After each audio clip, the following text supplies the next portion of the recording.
Shalom saudara-saudara yang terkasih, dimanapun kita berada pada saat ini, terimalah salam damai sejahtera dari kami. Dalam hidup kita hari ini, mari kita berikan waktu kita sejenak mendengarkan firman Tuhan yang menuntun kita. Mari kita siapkan hati kita berdoa. Kasih karunia dan damai sejahtera yang dari Allah Bapa dan dari anaknya Yesus Kristus kiranya menyertai kamu. Amin. Saudara-saudaraku, firman Tuhan untuk kita hari ini diambil dari kitab Kisah Para Rasul pasal 27 ayat 15. Kapal itu dilandanya dan tidak tahan menghadapi angin haluan. Karena itu kami menyerah saja dan membiarkan kapal kami terombang-ambing. Demikian firman Tuhan. Saudara-saudaraku, coba kita sebentar membayangkan jika ada seorang yang sedang mengendarai sebuah mobil yang sedang berjalan menuruni sebuah jalan dari pegunungan yang menanjak dan pasti berliku. Dia melewatinya di saat sedang hujan deras turun. Tentu jalan yang tidak baik ketika si pengemudi mencoba menghentikan mobilnya, pasti remnya menjadi licin. Setirnya tidak dapat merespon dengan baik. Pasti si pengemudi akan berusaha mengendalikan mobilnya. Tapi kemudian dia bisa sampai kepada keadaan menyerah. Membiarkan mobil itu meluncur perlahan tanpa arah dan tanpa dapat berbuat apa-apa. Dan kemudian saudara-saudara, pastilah di pikirannya hanya satu. Dia akan mengalami kecelakaan dan mengalami dampak terburuk, yaitu bisa saja dia mengalami kematian.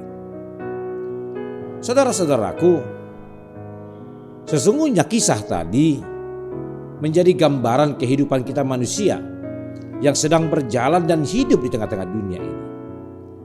Di saat badai hidup datang menerpa, di saat kekuatan kita untuk menguasai hati dan pikiran kita sepertinya hilang, dan ketika iman kita pun terasa sangat kecil dan tak mampu mengendalikan apapun, kita sering sekali menjadi merasa terhanyut di dalam keadaan tersebut.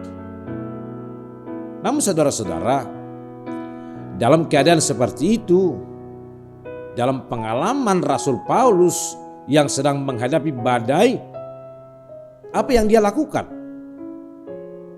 Pengharapan Rasul Paulus tidak bergantung pada cuaca atau keadaan yang sedang mengancam mereka. Tetapi dia bergantung kepada siapa yang sedang bersama dengan dia di kapal tersebut. Rasul Paulus benar-benar menyerahkan semuanya kepada Tuhan yang ada bersama-sama dengan mereka. Demikian jugalah kita, saudara-saudara. Jika kita membaca di ayat yang ke-16, maka di sana dikatakan kapal mereka kemudian sampai ke pantai sebuah pulau kecil yang bernama Pulau Kauda. Saudara-saudara, demikianlah kita dalam kehidupan kita ini. Ketika kita mengalami goncangan-goncangan, maka kita harus benar-benar sanggup menyerahkan seluruh perjalanan hidup kita ini kepada Tuhan. Jangan bersikap memberontak, karena sikap itu justru akan dapat mendatangkan sesuatu akibat yang lebih buruk dalam kehidupan kita. Tapi berserahlah kepada Tuhan, maka Dia akan menghantarkan kita kepada suatu akhir yang penuh sukacita. Saudara-saudaraku, ketika goncangan dunia ini melanda kita, teruslah berdoa. dan teruslah berharap akan pertolongan Tuhan, maka Tuhan pasti akan bertindak dan mengantar kita kepada akhir yang penuh sukacita. Amin. Kita berdoa. Terima kasih Tuhan untuk firman-Mu yang sudah kami dengarkan saat ini. Hidup kami sering seperti sebuah kapal yang berada di tengah lautan yang dihantam oleh badai dan gelombang yang begitu keras. Kami tidak dapat mengendalikannya. Kami sering menjadi di dalam kepasrahan bahkan keputusasaan. Tapi firman-Mu hari ini mengingatkan kami. Kalaupun kami menghadapi hal-hal seperti itu, biarlah kami dapat berserah penuh kepada Tuhan yang selalu bersama-sama dengan kami. Maka Engkau pasti akan menyelamatkan kami dan menghantarkan kami kepada akhir yang penuh sukacita. Terima kasih Tuhan. Berikanlah kekuatan kepada kami untuk menghadapi goncangan badai dunia ini. Biarlah Roh Kudus-Mu terus menyertai kami, sehingga iman kami tidak menjadi goyah. Kami tetap tangguh dan kuat menghadapinya. Bapa dalam Yesus Kristus, untuk itu kami menyerahkan hidup kami hari ini ke dalam tangan-Mu. Biarlah Engkau terus bersama-sama dan beserta dengan kami, menolong kami, memenangkan setiap perjuangan hidup kami hari ini.